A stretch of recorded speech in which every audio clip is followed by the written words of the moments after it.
ಯತ್ನಾಳ್ ಬಸಣ್ಣ ಅವ ಮೊದಲ ಒಂದು ಇವ್ರ ತಂದೆಯವರು ರಾಮನಗೌಡರು ಒಂದು ಹಳಿ ಟ್ರಕ್ ಕೊಟ್ಟು ಇವ್ನಿಗೆ ಹೊರಗೆ ಹಾಕಿದ್ರು. ಗೋಶಾಲೆ ಕೊಡ್ರಿ, ಗೋಶಾಲೆಗೆ ಅಂತ ಅನ್ಗಳು ರೊಕ್ಕ ತಿಂತಾವ. ಗೋಶಾಲೆ ಹೆಸರ ಇವಂದು ಬಸರ. ಹಿಂದುತ್ವ, ಹಿಂದೂ ಹುಲಿ. ಯಾವ್ದ್ರ ಹಿಂದೂ ಹುಲಿಯಪ್ಪ? ನೀ ಹಿಂದೂ ಹುಲಿ ಆಗಲ್ಲ, ನೀ ಇಲಿ ಇದೀನಿ. ಅದಕ್ಕೂ ಅನ್ಸಂಗಿಲ್ಲ. ನಾವು 3 ಮಂದಿ ಅಣ್ತಂಬ್ರು ಹೋಗಿ ನೀ ಏನ್ರಿ ಇದೇ ಮಾಡ್ದಿ ಒಂದ್ಸರಿ ನಿನಗೆ ಬಂದು ನೇರವಾಗಿ ಕೇಳ್ತೀವಿ, ಎಲ್ಲಿ ಹಿಡಿದು ಕೇಳ್ತೀವಿ.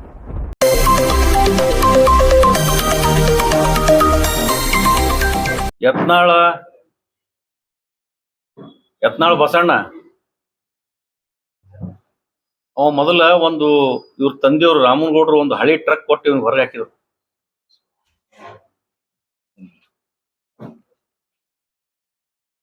ಆ ಟ್ರಕ್ಕಿನ ಮೇಲೆ ಪುಣ್ಯಾತ್ಮಂದು ಜೀವನ ನಡೆದಿತ್ತವ. ನೀವು ಒಂದು ಇತಿಹಾಸ ತೆಗೆದು ನೋಡ್ರಿ. ನೀವು ರಾಜಕಾರಣಕ್ಕೆ 94ರಾಗ ರಾಜಕಾರಣಕ್ಕೆ ಬಂದ್ರು. ಅಟಲ್ ಜಿ ಅವ್ರ ಹೆಸರು ಇಡೀ ದೇಶದಲ್ಲಿ, ರಾಷ್ಟ್ರದಲ್ಲಿ ಅಟಲ್ ಜಿ ಅವ್ರ ಹೆಸರು ಇತ್ತು. ಬಿಜಾಪುರ ನಗರದ ಒಂದು ಸಿಟಿ ಟಿಕೆಟ್ ಕೊಟ್ಟರು. ಅದ್ರ ಮೇಲೆ ಒಂದು ಉಜ್ಜನ. ಇದಕ್ಕೂ ಮುಂಚೆ ಒಂದು ಸರ್ದೇಶ್ ಪಾಂಡೆ ಅಂತೇಳಿ ಒಬ್ರು ಇಂಜಿನಿಯರ್ ಇದ್ರು ಬಿಜಾಪುರದಾಗ. ಸರ್ದೇಶ್ ಪಾಂಡೆ ಅಂತೇಳಿ MLA ಉಸ್ತಾದ್ ಅವರು ಮಂತ್ರಿ MLA ಇದ್ರು. ಅವಾಗ ಸ್ಟಾರ್ಟಿಂಗ್ ಉಸ್ತಾದ್ ಅವ್ರು ಇದ್ದಾಗ ಸರ್ದೇಶ್ ಪಾಂಡೆ ಅವರು ಇಲ್ಲಿ ನೌಕರಿ ಮಾಡ್ತಿದ್ರು. ಆ ನೌಕರಿ ಮಾಡ್ಬೇಕಾದ್ರೆ ಆ ಪುಣ್ಯಾತ್ಮ ಏನ್ ಬಸಣ್ಣ ಇಲ್ಲ ತೋಟ ಮನಿ ಕಟ್ಟನಲ್ಲ, ಅಲ್ಲಿ ಆ ಜಾಗ ಕೊಡಿಸ್ದವನು ಸರ್ದೇಶ್ ಪಾಂಡೆ.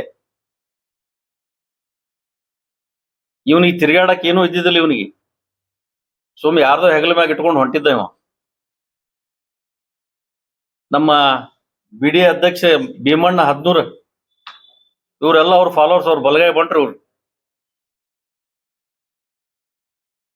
ಅವಾಗ ಇವ್ರದ್ದು ಪರಿಸ್ಥಿತಿ ಏನಿತ್ತು ಅನ್ನೋದು ಭೀಮಣ್ಣವ್ರಿಗೆ ಬಹಳ ಗೊತ್ತದ. ಭೀಮಣ್ಣ ಇವತ್ತು ಕಿರಾಣಿ ಮಾರ್ಕೆಟ್ದಲ್ಲಿ ಅವ್ರದ್ದೊಂದು ಅಂಗಡಿ ಇತ್ತು, ನಮ್ಮ ಭೀಮಣ್ಣವ್ರದ್ದು. ಹಾಗಾಗಿ ಅವಾಗ ಆ ಸರ್ದೇಶ್ ಪಾಂಡೆ ಅವಾಗ ಸಸ್ತನ ಜಾಗ ಕೊಡಿಸಿ ಒಂದು ಮನಿ ಕಟ್ಟಿ ಕೊಟ್ಟು, ಒಂದು ಸ್ಕಾರ್ಪಿಯೋ ಗಾಡಿನೂ ಅವರೇ ಕೊಡಿಸ್ಕೊಟ್ಟಿದ್ರು. ಮುಂದೆ ಯಾವ್ದೋ ಕೇಸ್ನಾಗ ಪುಣ್ಯಾತ್ಮ ಸಸ್ಪೆಂಡ್ ಆಗಿ ಹೋಗ್ಬಿಟ್ಟ. ಸಸ್ಪೆಂಡ್ ಆದ್ರೆ ಅವನಿಗೆ ಯಾರು ಹಿಡಿಲಿಲ್ಲ, ಇದೇ ಪುಣ್ಯಾತ್ಮನೇ ಹಿಡಿಲಿಲ್ಲ. ಅವ ಅಲ್ಲಿ ಇಲ್ಲಿ ಹೋಗಿ ಏನೋ ಬೆಂಗಳೂರದಾಗೋ ಅಲ್ಲಿ ಹಿಡ್ಕೊಂಡು ಮಾಡಿ, ನಮ್ಮ ಹಿಂದೆ DC ಇದ್ರಲ್ಲ ರಾಕೇಶ್ ಸಿಂಗ್, ಅಸಿಸ್ಟೆಂಟ್ ಕಮಿಷನರ್ ಆಗಿ ಇಲ್ಲೇ ಇದ್ರು ಅವ್ರು ಮೊದಲು. ಅವ್ರ ಥ್ರೂ ಹೋಗಿ ಬೆಂಗಳೂರದಾಗ ಹೋಗಿ ಅಲ್ಲಿ ಏನೇನೋ ಮಾಡಿ ಸೆಟ್ಲ್ ಮಾಡಿ ಅಲ್ಲಿ ಏನೋ ಪಾಪ ಅವ ಜೀವನ ಮಾಡಕತ್ತ.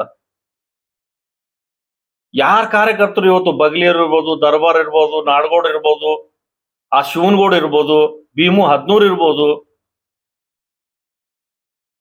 ಇವ್ರು ಯಾರ್ಯಾರು ಏನೇನು. ಆ ದರ್ಬಾರ್ ಅಂತೂ ಇವನಿಗೆ ಗಾಡಿ ಇಲ್ಲ ಅಂದ್ರೆ ಒಂದು ತಿರ್ಗಾಡ್ಲಕ್ಕ ಒಂದು ಸಣ್ಣ ಕಾರ್ ಕೊಟ್ಟಿತ್ತದ ಪಾಪ. ನಮ್ ಬಗ್ಲಿ ಪ್ರಕಾಶ್ ಚಂತನ 24x7 ಅಲ್ಲೇ ಇರ್ತಿತ್ತು. ಇವನ್ನೆಲ್ಲ ಕಾರ್ಯಕರ್ತರು ಏನೋ ಒಂದು 8-10 ಮಂದಿ ಇದ್ರು, ಎಲ್ಲರನ್ನ ತಳ್ಳಿಬಿಟ್ಟ ಪುಣ್ಯಾತ್ಮ. ನಾನು ಅವನ ಜೋಡಿನ ಇದ್ದವನೇ. ಗಚ್ಚಿನ ಮಠರದು ಅವ್ರದ್ದು ಜಗಳ ನಡೀತು ದೇವಿ ಕುಡ್ಸೋ ಸಲಾಗ. ದೇವಿ ಕುಡ್ಸೋ ಜಗಳ ನಡೆದಾಗ ನೀವ್ ಈ ಕಡೆ ಮಾಡ್ರಿ, ನೀವು ಆ ಕಡೆ ಮಾಡ್ರಿ ಅಂತ ಹೇಳಿ ಅವತ್ತೇನೋ ಹಿರಿಯರು ಕೂಡಿ ಎಲ್ಲರೂ ಕೂಡಿ ಅದು ಮಾಡಿದ್ರು. ಅಕ್ಕಿ ವಕೀಲರು ಅವಾಗ ನಮ್ಮ TF ಅಂದ್ರೆ ಲೂನಾ ಇತ್ತು. ಅಕ್ಕಿ ವಕೀಲರಿಗೆ ನಾವು ಮನೆಗೆ ಬಿಡಾಕ್ ಹೋಗಿದ್ದೇವೆ ಯಾವಾಗಾರೆ. ಆ ಅಕ್ಕಿ ವಕೀಲರು ಪಾಪ ಅದನ್ನ ಸಂಸ್ಥೆ ಇವನಿಗೆ ಕೈ ಕೊಟ್ರಿ, ಪುಣ್ಯಾತ್ಮನ ಕೈ. ಆ ಸಂಸ್ಥೆ ಇಟ್ಕೊಂಡು ಆಟ ಆಡ್ಕೊತ ಹೊಂಟ್ರು. ಮುಂದೆ ಇವ್ರು ಸಿದ್ದೇಶ್ವರ ಬ್ಯಾಂಕ್ ಡೈರೆಕ್ಟರ್ ಆದ್ರು. ಒಂದ್ಸಾರಿ ಬಿದ್ರು, ಆಮೇಲೆ ಆರಿಸಿ ಬಂದ್ರು. ಏನ್ ಮಾಡಿದ್ರು? ಆರಿಸಿ ಬಂದು ಸಿದ್ದೇಶ್ವರ ಬ್ಯಾಂಕ್ ಸೂಪರ್ ಸೀಡ್ ಮಾಡಿಟ್ಟ ಪುಣ್ಯಾತ್ಮ. ಆ ಸಿದ್ದೇಶ್ವರ ಬ್ಯಾಂಕಿಂದ ಎಲ್ಲ ಡಿವಿಡೆಂಡ್ ಒಯ್ದು ಅಲ್ಲಿ ಹಾಕದ. ಯಾರ್ಯಾರು ನಮ್ ಬಿಜಾಪುರ ಜನ, ಇಷ್ಟೊಂದು ಮುಗ್ಧ ಜನ, ಅವ್ರ ಜಾಗ ಸಿದ್ಧಾಗೆ ಫ್ರೀ ಕೊಟ್ರು. ಬಹಳ ಜನ ಕೊಟ್ರು. ಏನ್ ಸತ್ಯ ಹರಿಚಂದ್ರ ಅವ ಆಟ ತಿಂದನ, ಇವ ಇಟ್ಟು ತಿಂದನ, ಅವ ಆಟ ಮಾಡ್ತಾನ, ಅಲ್ಲಿ ಇವನಿಗೆ ಸಿಗಂಗಿಲ್ಲ. ಬಸಣ್ಣ ನೀ ಏನ್ ತಿಂದ್ಯಪ್ಪ, ನೀ ಏನ್ ಮಾಡಿದ್ರಿ, ನೀ ಹೆಂಗ್ ಬೆಳೆದಪ್ಪ ಅಂತ ನಾ ಕೇಳ್ತ. ನಾವ್ ಒಂದು ವಿಚಾರ ಮಾಡ್ರಿ, ನೀ ಬೆಳಿಲಿಕ್ಕಿಟ್ಟ ಕಾರಣ ಏನಪ್ಪ? ನೀವು 1.5 ಕೋಟಿ ರೂಪಾಯಿ ಗಾಡಿಯಾಗ ತಿರ್ಗಾಡ್ತಿ. ನಿನ್ನೊಂದು ಸ್ಕಾರ್ಪಿಯೋ ಕೊಡಿಸಿದ ಪುಣ್ಯಾತ್ಮ ಒಬ್ಬ ಕಾರ್ಯಕರ್ತ. ಒಬ್ಬ ಸಣ್ಣದೊಂದು ಕಾರ್ ಅದು, ಯಾವುದು ಸಣ್ಣ ಕಾರ್ ಅದು, ಮಳಿದ ಹಳಿದ 800 ದರ್ಬಾರ್ ಕೊಟ್ಟಿದ್ದು, ಅವೆಲ್ಲ ಹೋದು ಈಗ. ಅದನ್ನೆಲ್ಲ ಹೋದ ನಂತರ ಇವತ್ತು ಪರಿಸ್ಥಿತಿ ನಿನಗೇನಾಯ್ತು? ಏನೋ ದೇವ್ರು ನಿನ್ ಕೊಟ್ಟನ, ಮುಚ್ಕೊಂಡು ತೊಡೆ ಮುಚ್ಕೊಂಡು ತಿನ್ನು, ತೊಡೆ ಮುಚ್ಕೊಂಡು ತಿನ್ನು. ನೀನ್ ಸತ್ಯ ಹರಿಚಂದ್ರ ಇದೆಯಾ? ಬಿಜಾಪುರದಾಗ ನಾನು ಏನ್ ಮಾಡಿ ಸಿಂಗಾಪುರ್ ಮಾಡೀನಿ. ಎಲ್ಲಿದ್ ಮಾಡಿದೆ ಸಿಂಗಾಪುರ? ನೀನ್ ಮನೆನ್ ತಂದೆ. ನಮ್ಮ ಭಾರತೀಯ ಜನತಾ ಪಕ್ಷ ಯಡಿಯೂರಪ್ಪ ಸಾಹೇಬರು ಬಸವರಾಜ ಬೊಮ್ಮಾಯಿ ಇದ್ದಾಗ ಅನೇಕ ರಗಡ್ ಫಂಡ್ ಕೊಟ್ರು. ಇಡೀ ಜನ ಮಾತಾಡ್ತಾರೆ ಕಾಂಟ್ರಾಕ್ಟರ್ ಬೈವತ್ತು. ಯಾರಾದ್ರೂ ಕೊಡಕ್ ಹೋದ್ರೆ ಕಗ್ಗೋಡ್ಕ್ ಹೋಗ್ರಿ, ಇಲ್ಲಿ ಕಗ್ಗೋಡ್ಕ್ ಹೋಗಿ ಅಲ್ಲಿ ಅಲ್ಲಿ ಅದಾವಲ್ಲ ಏನು ದನಗಳು, ಗೋಶಾಲೆ ಕೊಡ್ರಿ, ಗೋಶಾಲೆಗೆ ದನಗಳು ರೊಕ್ಕ ತಿಂತಾವ? ನಡಿಯಪ್ಪ ನಾವೊಂದಿಟ್ಟು ರೊಕ್ಕ ತಗೊಂಡ್ಬರ್ತೀನಿ, ದನಗಳು ತಿಲ್ಲಿ. ಗೋಶಾಲೆ ಹೆಸರ ಇವಂದು ಬಸರ.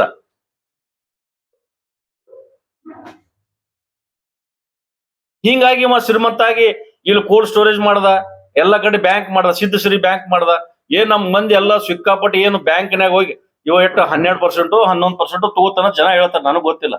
18% ಲೋನ್ ಕೊಡ್ತಾನ. ಸಿಕ್ಕಾಪಟ್ಟಿ ದುಡ್ಡು ಎತ್ತಿ ಇವತ್ತೇನೋ ಒಂದು ಬ್ಯಾಂಕ್ನಾಗ ನಂದು 15,000 ಕೋಟಿ ಅದ, 20,000 ಕೋಟಿ ಅದ. ಅರೆ ಮಾಡಿರ್ಬೇಕಪ್ಪ ನೀನು. ನಿನ್ನ ಮಾನ ಮರ್ಯಾದೆ ಇಟ್ಕೊಂಡು ಮುಚ್ಚಿ ತಿನ್ನು, ನಿನಗ್ ಬೇಡ ಅನ್ನಂಗಿಲ್ಲ. ಹಿಂದುತ್ವ, ಹಿಂದೂ ಹುಲಿ. ಯಾವ್ದ್ರ ಹಿಂದೂ ಹುಲಿಯಪ್ಪ? ನೀ ಹಿಂದೂ ಹುಲಿ ಆಗಲ್ಲ, ನೀ ಇಲಿ ಇದೀನಿ. ನೀ ತಿಳಿದಿರ್ಬೇಕು ನೀನ್ ಪುರ್ತಕ. ಮತ್ತೊಬ್ಬರ ಬಗ್ಗೆ ಮಾತಾಡೋದು ಬಿಟ್ರೆ ಇನ್ನ ನಿನ್ ಬಗ್ಗೆ ನನ್ನ ಬಲ್ಲಿ ಬಾಳ ಅದಾವ. ನಾ ಅದ್ರ ಮಾತಾಡಬಾರ್ದ ಹೇಳಿ ನಾ ಸುಮ್ಬಿಟ್ಟಿನಿ. ಮತ್ ನಾವ್ ಎದಕ್ಕೂ ಅನ್ಸಂಗಿಲ್ಲ. ನಾವ್ 3 ಮಂದಿ ಅಣ್ತಂಬ್ರು ಹೋಗಿ ನೀ ಏನ್ರ ಇದೇ ಮಾಡ್ದಿ ಒಂದ್ಸರಿ ನಿನಗ್ ಬಂದು ನೇರವಾಗಿ ಕೇಳ್ತೀವಿ, ಎಲ್ಲಿ ಹಿಡಿದು ಕೇಳ್ತೀವಿ. ರಾಜಕಾರಣ ಒತ್ತಟ್ಟಿ ಬದುಕಿರ್ಲಿ. ನಮ್ಮ ಅಪ್ಪನ ಬಗ್ಗೆ ಮಾತಾಡ್ತೀನಿ ನೀನು. ಬಿಜಾಪುರ ನಗರದಾಗ ಹೋಗಿ ನಮ್ಮ ಅಪ್ಪನ ಬಗ್ಗೆ ಕೇಳು, ನಿಮ್ಮ ಅಪ್ಪನ ಬಗ್ಗೆನೂ ಕೇಳು.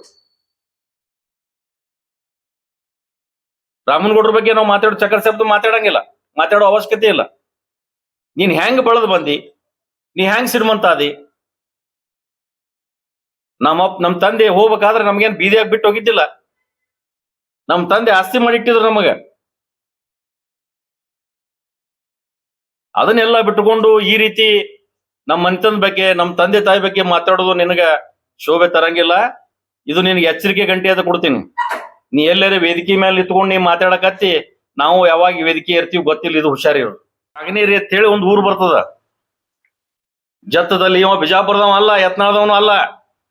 ಇವ್ರು ಏನೋ ಹಿಂದೆ ಇವ್ರು ಮುತ್ಯಗಳು ಬಂದು ಯತ್ನಾಳಕ್ ಬಂದು ವಾಸ ಮಾಡಿದವರು. ಇವ್ರು ಪಾಟೀಲ್ ಅತ್ತಿ ಇವ್ರಿಗೆ ಯಾವಾಗ ಬತ್ತಿವ್ರು?